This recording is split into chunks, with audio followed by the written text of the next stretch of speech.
country. Because when you come to Soroti here now, we are failing to produce children that should go to Soroti University, science and technology, because the background that our children have cannot make them to qualify, to get the points that make them to qualify to be in Soroti University. So it's a very, very big thing. There is need to expand.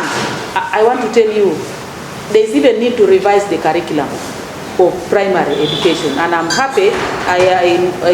Last week when I was discussing educationists, they are saying that they have begun discussing on how to revise the curriculum of primary, and how to include the new curriculum thing that requires the issues of skills and so on. It also has to be handled right from primary, to be able to empower the students, so that by the time somebody is finishing primary level, you should be able to have a skill that can earn a child something. A child should be able to make a shoe, a child should be able to make a mat, a child should be able to make something. So even these skills are supposed to grow. So it is a policy that requires discussion. How do I do it? I'm not going to shout. I have to go to the Committee of Education. Discuss that matter at that level, and guidance will be given on how best to proceed. That thing must be revised. That policy must be revised if we want to realize Uganda. Otherwise, if in teso we don't revise that policy, it will be other children from different districts where education level is so organized are the ones that will be coming to Soroti University. I want to send all of you. You go to Soroti University tomorrow. And ask, out of the enrollment which is there, the students that have been admitted, how many are from Soroti City, how many are from Soroti District. You will bring that feedback, and then we are able to share. So is it that Soroti is not having? Why is Soroti? You see, heaps of garbage are there. Where are the leaders? Where are the technical people? Because as leaders, our work is to supervise. We are supposed to supervise. We play an oversight role. Is the town clerk empowering the law enforcement department? Is the law enforcement department working with the council? What has the council approved? What ordinance is there about garbage management? And my work as a member of parliament is to be attending council meetings once in a while. I attend them once in a while, if possible, maybe twice in a year. And why do I come? I come to sit in the council to give guidance. I call the councillors and be able to mentor them and say, now on the issue of the garbage, let us bring who are the stakeholders of garbage. We have household owners, we have the technical people. Hello, and beautiful day from wherever you are following us from. It's yet another beautiful episode of the State of the People, a program where we bring your leaders to account for you, present their ideas, manifesto, especially at the moment whereby we are almost going to that period of voting. And guess what? We shall definitely be having new leaders, or possibly the old leaders may retain their seats. We do not know, but definitely it is you, the voters outside there, to make a decision for yourselves. My name is Nathaniel Yagu. We left home to change your money. You're watching at teso 5, teso TV, number promotions and different platforms that are bringing you this broadcast. And we are hosted at this sanctuary. It's a popular meat house in Soroti City. In case you want to eat a full goat, if you've never eaten a full goat, definitely this is a place for you to come to. They have the day services. They also have different snacks for you guys who may not afford to have a full goat. You'll have snacks for yourselves. So you can see I'm looking so good. Salam alaikum to all the Muslim brothers and sisters there.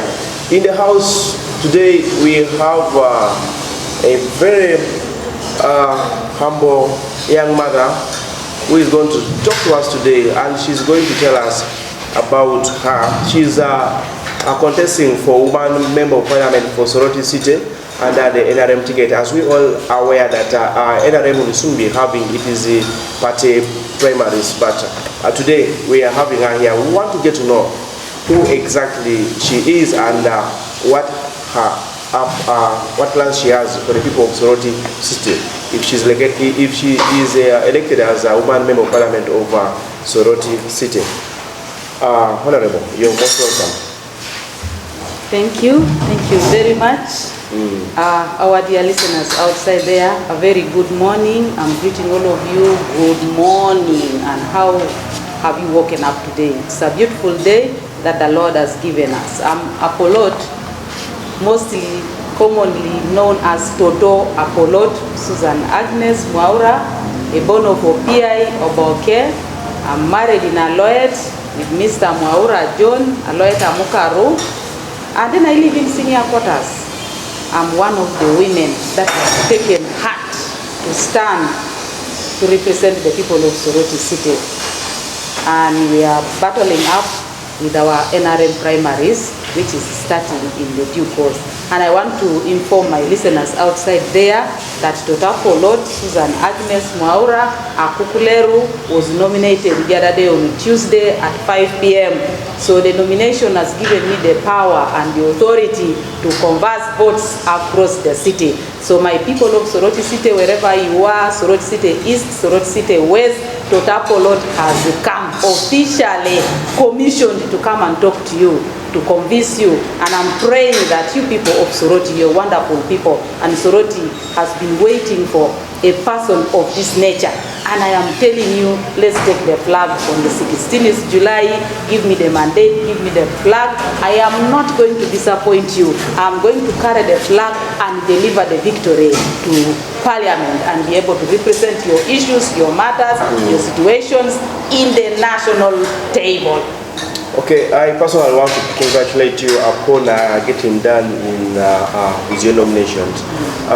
Can you take us through your personal and your professional journey? Then tell the viewers outside there who are watching right now, what inspired you to join elective politics and why now? Regarding my qualification, I hold a bachelor's degree in governance and international relations. I also have a diploma in development studies. I also have a certificate in secretarial studies. And that is my background experience. I've also worked with the Soroti Catholic Diocese, commonly known as Sokadido. When I was in Sokadido, I was working as a water and sanitation coordinator. And during that time when I was working all over all the sub-counties surrounding Soroti district.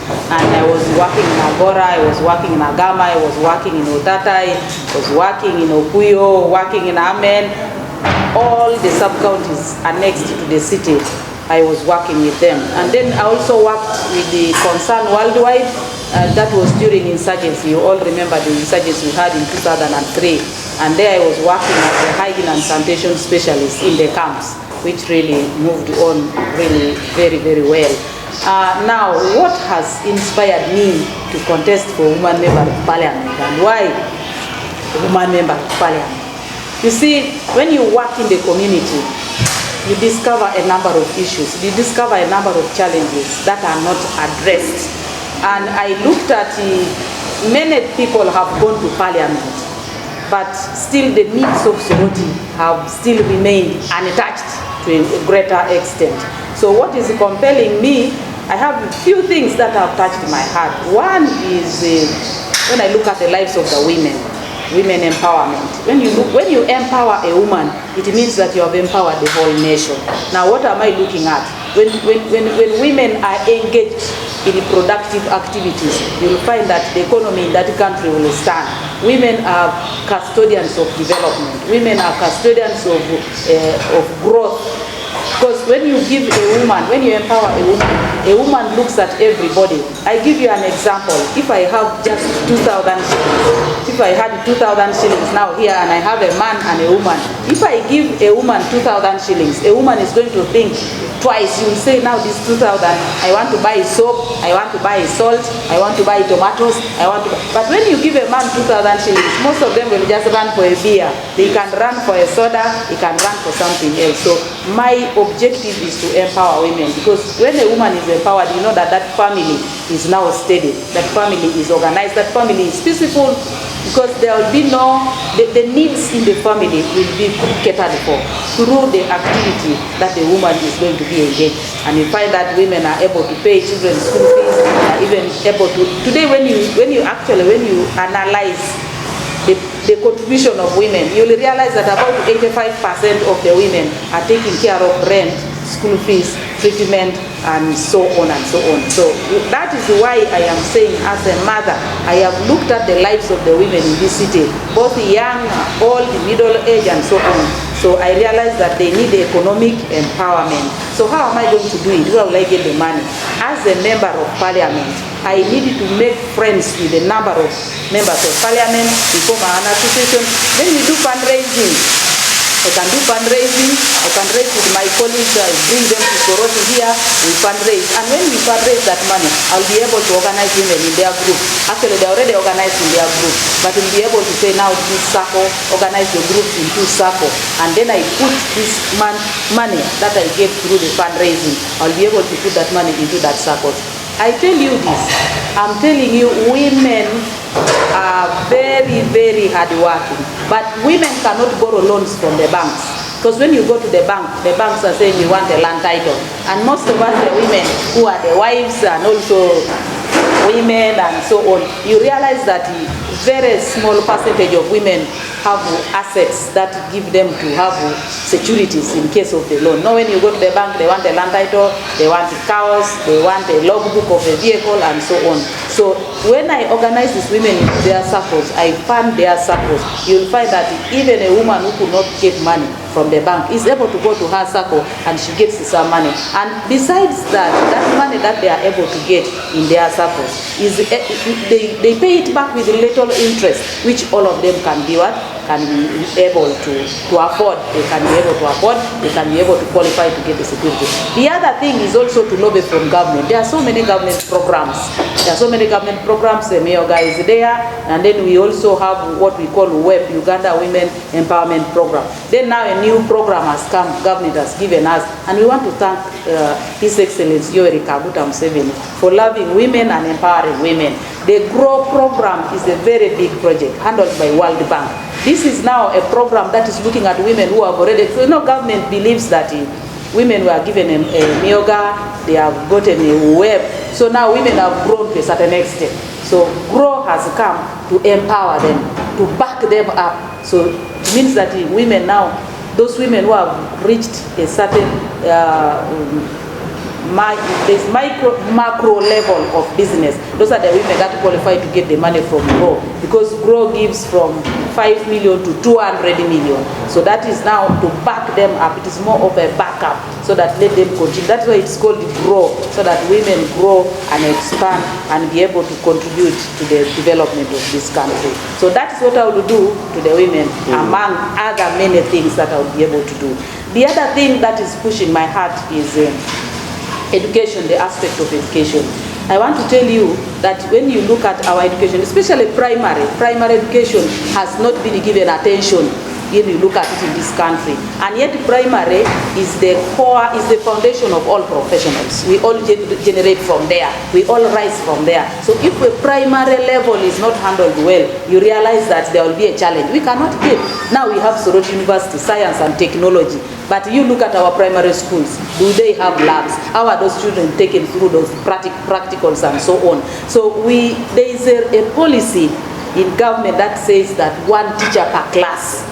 That policy needs to be given attention. Do you know what that policy means, one teacher per class? It means that you're supposed to teach all the 4 subjects.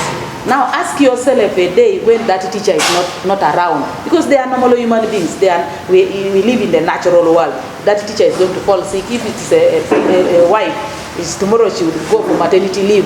Who is going to be teaching that class? Who is going to be teaching that class? Because the teacher that is coming to teach that class has also already her backlog. So that policy which says that it's an education seal and one teacher per class is a seal is wrong. Because you look at the performance that our children are getting. Look at all our schools. You find that in our government schools there are only 8 teachers or 7 teachers, sometimes 8 including the head teacher.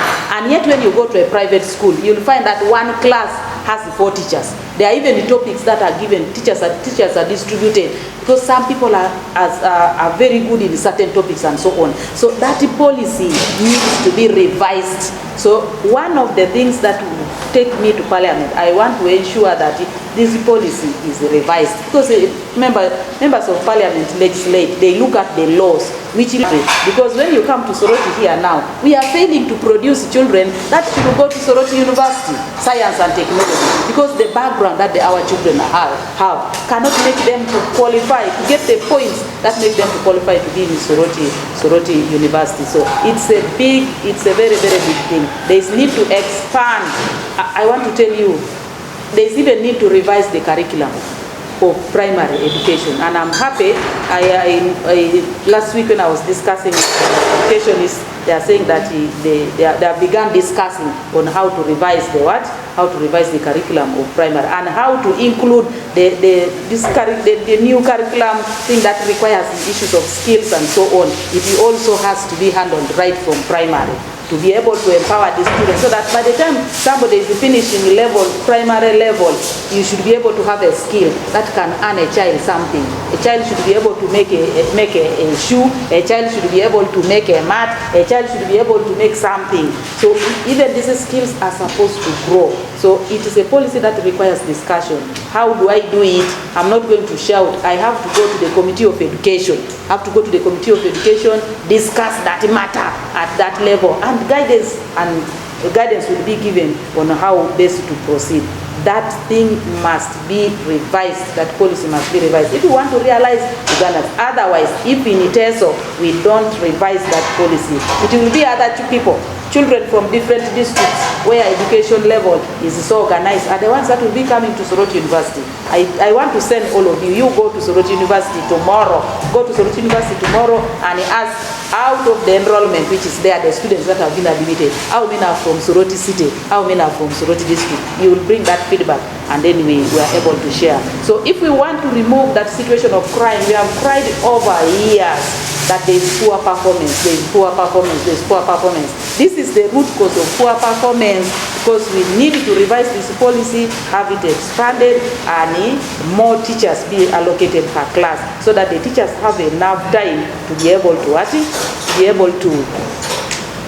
nurture the children. And then the other thing also is that when we were growing, we used to have meals at school. So one of the things that I am pushing is to ensure that parents, together with the management of all the schools, should be able to embrace the issue of children having meals. How do you expect a child that left home at 7 and that child is coming back home at 7? The child has not eaten anything from morning. You at home, you have picked this, you have eaten this, you have eaten this, you have eaten this one. But you expect such a child to give you 4 aggregates. I want to tell you, you are sleeping. So I needed to challenge my parents of Soroti to really wake up and be able to embrace greater things that bring better development in the lives of our children. Another thing that is pushing me up, as a mother, I've been to the main hospital. I've been a mother, I've gone there to labor, to deliver children and so on. It is so much wanting. We have the regional referral hospital. Soroti has the name of a regional referral hospital, but I want to tell you, Soroti is not yet a regional referral hospital because of the standard of services that is there. The standard of services that are there. Yes, we have Dr. Tolu, we have Dr. Podoi, we have Dr. Kiria, there are so many doctors there, but those doctors don't have adequate facilities to be able to administer the treatment that they want to give to their people. Secondly, the infrastructure. There is no space in the hospital to accommodate all the women. Like now, what is in the regional referral hospital, that's not a labor suite, it's a delivery room. Because a labor suite is supposed to be a complex and a structure that has been constructed. As a woman is getting out of the delivery bed, the next door she should be entering is a shower room where she's going to clean up herself and bathe. But I want to tell you today, when you go to Soroti Hospital, you will deliver from here, then you move with the blood from here to go outside the ward to be able to bathe. That is not supposed to be. In a regional referral hospital, it's supposed to have a certain level of standard. So my advocacy is that I will add my voice with the many voices that have alarmed to ensure that the Soroti Regional Referral Hospital is constructed with the standard of a regional referral hospital. It should be constructed with the standard of the regional referral hospital. If you go to Ward 4, it should be a real labor suite, not a delivery room. When you go to the issue of the ward, wards. It should be real wards. Right now when you go there, patients are lying up to down. One day I went to the room where they incubate babies, these prematures.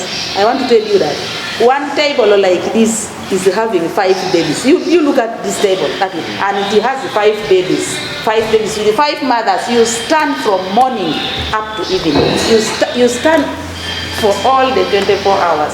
So we are saying we need to add our voice to now compel government to be able to. Just before you continue, you've actually mentioned different issues that are affecting Soroti. You've talked about the health, you've talked about education, and in the health you've talked about the services that are still actually not so good. We all know that it's the NRM government in power at the moment, and you saw from the NRM party.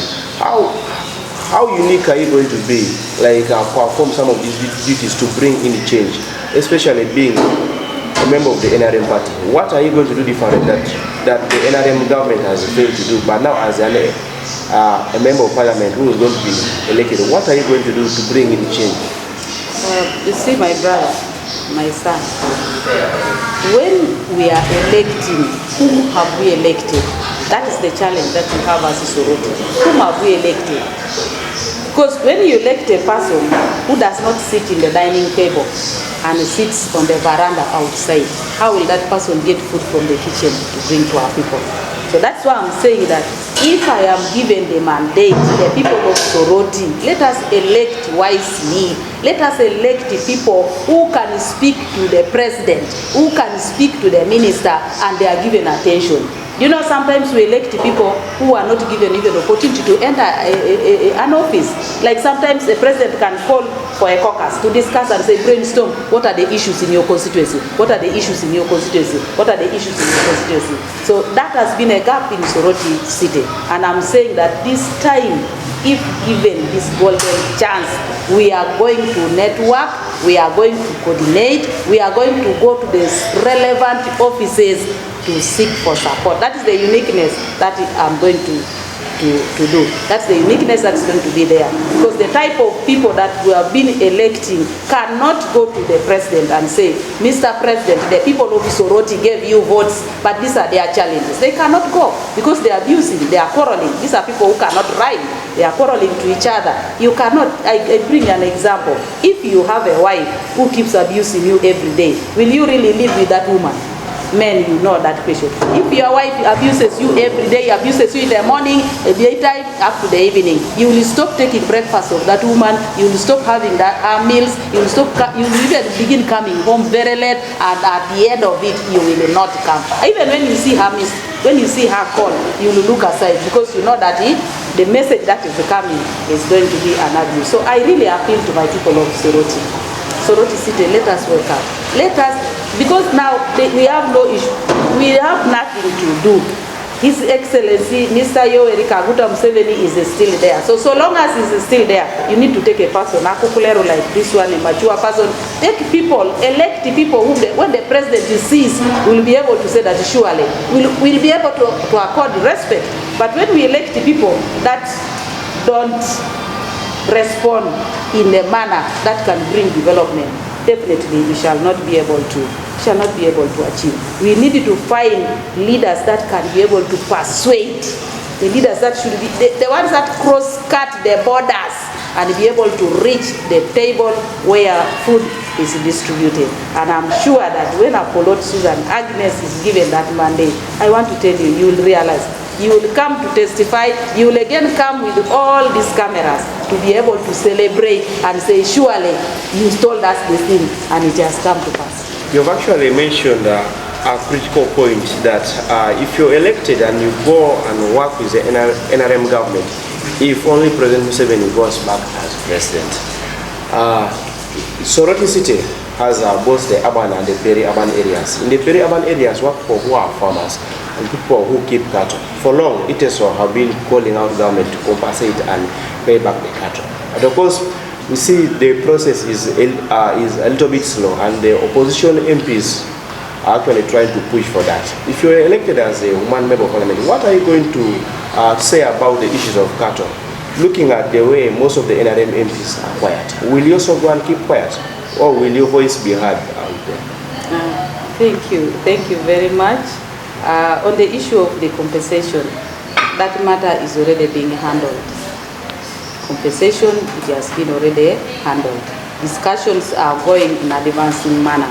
What I only want to make my people to understand, that members, my people of Soroti City and Soroti District, if a person loves and cares for you, like now, when I saw the members of the opposition demonstrating and so on, I was asking myself, yes, it's good to demonstrate, to show your grievance, but why now? Why are they doing it now?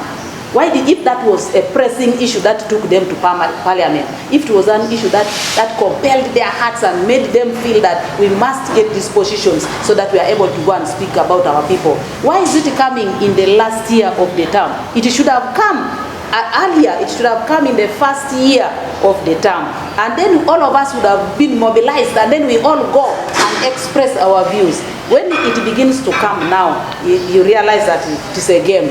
That one is just a game. But I want to assure you that the process is on. Other people have gotten. What we should be demanding now is that we should be asking government to display how many people have been compensated, how many have not been compensated, and what is the way forward. And that thing was discussed even in parliament. As people were demonstrating for us here in Soroti, it was unfortunate. As people were demonstrating from here, government was allocating money, because members of parliament sat and allocated money. There is money that is given annually to handle that. So it is a normal thing. They have been doing it. It is annually, and members of parliament appropriate, they allocate funds for the compensation. It is done there annually. It is just praying to expand. The allocation is expanded and cover all the people. You know, there are a lot of things there which requires a lot of unity to be accorded by teso. Because now there are about three different people. Three different people are demanding. Now, who should be listened to? Who should be listened to? Other regions have used one voice to demand. But in teso, everybody wants to find that it is me who brought it, is me who brought it, is me. It is too late. We need to unite and move with one voice if we want to achieve greater. Several times people have pointing fingers at the NRM leaders for letting down their voters each time they are sent to parliament, especially when different bills are actually brought. They don't listen to the voices of their voters, but rather they go and focus and listen to the top leadership, and even sometimes come back from parliament with maybe someone given to them for them to go and front a bill. What kind of leader are you going to be, especially coming from an NRM party? Are you going to be a person who goes to say yes, or you're going to be different from the other NRM MPs? My brother, I am talking about Soroti City. I'm talking about Soroti City. And Soroti City, we have never given leaders that are NRM. We've never given. So my humble request is that we give you leaders that need to manage the city properly. Now, you are saying that sometimes these people are given money. Personally, I have not seen them when they were signing for money, but I've heard people say they were given money. Members of parliament annually are given tokens. They are given tokens of appreciation. That comes from directly from the office of the president. It's like thanking them for having worked and legislated on the matters of the country. So those ones are tokens. Me as a Polot, I am going to represent the people of Soroti City. I am not going to listen to the party, to listen to my husband, listen to this. If the party is saying something that is suitable for the development of the people, that is where I stand. And I stand to represent the views of the people of Soroti City. As I come from using the ticket of NRM, I am there to represent the views of the people of Soroti. That is the uniqueness that is going to be between me and many others who have been in leadership for a certain period of time. I'm going to represent the views. What the people of Soroti City tell me, and it is in line with the constitution of Uganda. That is where I play my role. in your own maybe ideology about the recently signed bill, the UPDF controversial act, do you think it was right for the MPs to... The UPDF, come again?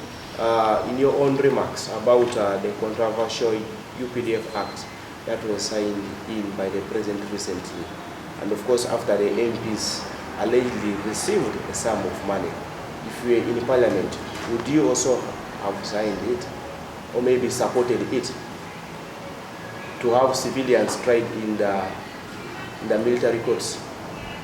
For me, I'm not a lawyer by profession. I don't know the legality of that particular item, so I don't want to make a comment on that one. If you're in parliament, would you have supported it? I wouldn't have supported, I would not support. I would not support as a member of parliament in consultation with the law and the constitution of Uganda. What does the constitution, because we rely on the constitution. If it is something that is stated in the constitution and the government in place is supporting that, then we go by that, so long as it's in the constitution. But if it is not in the constitution, then we stand for the right. We stand for the right thing. Soroti City has a main market that has brought in different tribes of people. But at the moment, the market, from the time it was handed over to the people of Soroti City, it has rather come with a number of challenges than benefits, from corruption to other challenges. As a leader, how are you going to raise your voice to ensure that these challenges come down and people use the market in the rightful way and benefit? Now the issue of that wonderful market that government has given us, it's a wonderful market, and it has a number of challenges. There are a lot of challenges, and the cause of all these challenges is the leadership that was constituted in the market. The leadership that was constituted in the market, the issues of allocation, the issues of demarcation, organizing the market, like let these items be in this place, let these items, there are a lot of challenges, So as a new leader that is going to come to be in Soroti City, where Soroti main market is one of the structures that needs attention. First of all, I will have to seek to understand who are the people who are in the leadership in this market. Which people are in the leadership? What mistakes have they done? And how have they tried how have they tried to sort out those challenges in the market? You see, what has become critical, there are a lot of mixed feelings there. There are two voices. There are people of opposition who feel like it is only them who can organize the market. Then there are few individuals also from the side of NRM who feel it should be them. So because of the interest of these two different people, that's why there's a lot of confusion in the market now. That's why understanding the establishment of the leadership which is there currently, who are those people, what capacities do they have they been trained, do they know their roles and their responsibilities? That is the issue number one. Issue number two is to revise the issue of allocation. There has to be a revision of the allocation and organize that market. If it is clothes, which side are they?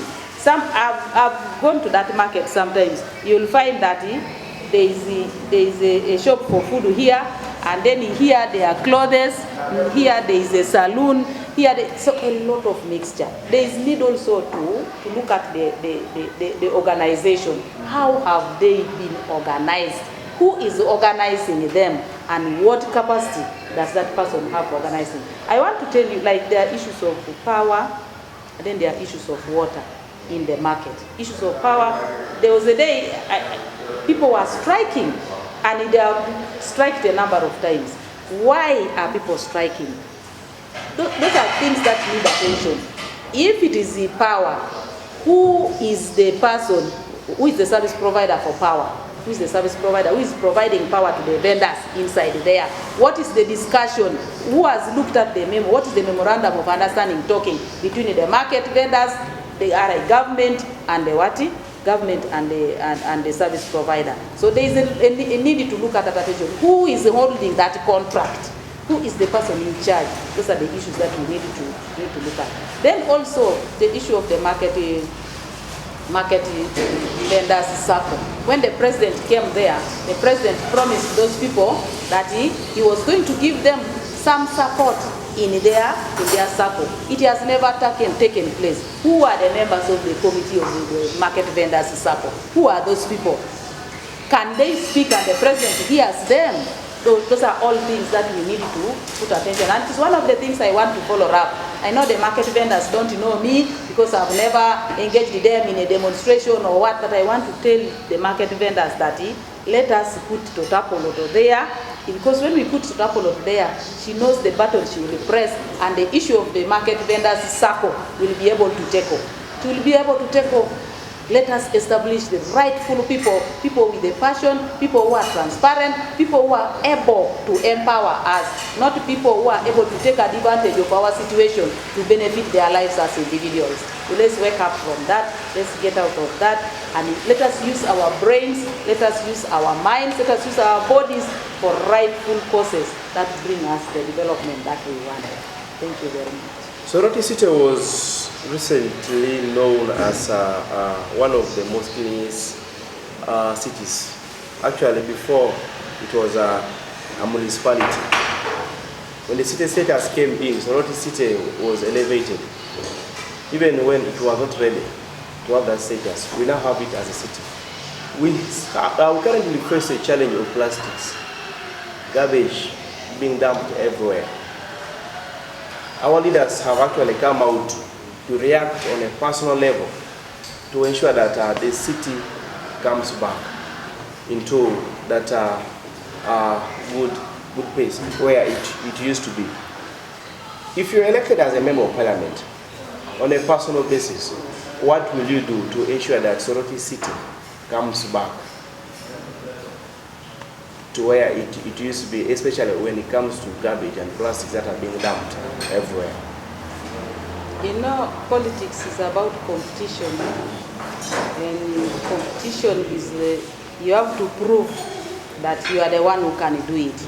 During that time, the leader that was in the city or in the municipality had a passion about cleanliness. So at the end of it, he engaged the various stakeholders who were able to help him perform in that manner, and Soroti was awarded the best in the whole country, the most cleanest town.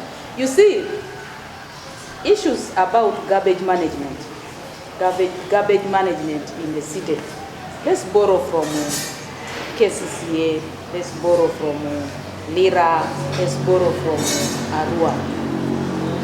The issue of garbage is a very small thing. It is supposed to be managed even by the town agents, not even the office of the town clerk, not even the office of the mayor. Because there are already people who are employed there as law enforcement officers. These are people who are supposed to organize. The council is there. The law enforcement officer, the town agents are supposed to organize ordinances, councillors. The council is supposed to pass ordinance and be able to come up with a clear position and say issues of garbage management. Every household must do this. Every household must have a container where you pour. Every household must be at the gate or in front of your house. The tractor is coming, the truck is coming. We need people who are able to see the need of the facilities that we need to use. That's a simple thing. Because I've seen in other towns, you find that a truck is coming, people will come from their houses and pour their